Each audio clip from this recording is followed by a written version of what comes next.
యద్భావం తద్భవతి.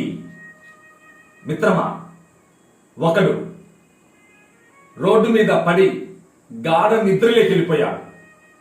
కొంతసేపటికి అదే దారిలో ఒక దొంగ ఏమనుకుంటున్నాడు, ఓహో వీడు మా బ్రదర్, రాత్రి అంతా దొంగతనం చేసి అలసి పడిపోయినట్టుంది, వీడు నాకంటే గొప్ప గది దొంగ, ఓహో అన్న నమస్కారం అంటూ ఒక సంకల్పం వదిలి వెళ్ళిపోయాడు.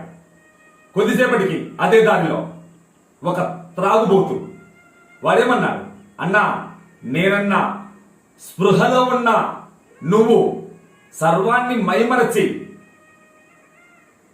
ఆటాడినవు అన్నా, నాకంటే పెద్దోడున్నందుకు ధన్యవాదాలన్నా.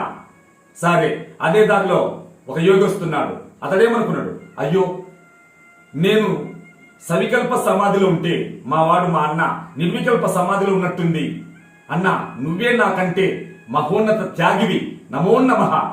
మిత్రమా, ఈ ప్రపంచాన్ని సృష్టిని ఎవ్వడు మార్చతరం కాదు, మన దృష్టిని మార్చుకోవాల్సిందే.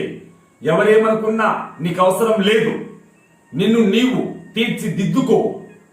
మిత్రమా, ధనం జనం యవనం బోటకం, కేవలం పూర్ణత్వం ఒక్కటే మానవ జీవిత సాఫల్యం. ఓం స్వస్తి.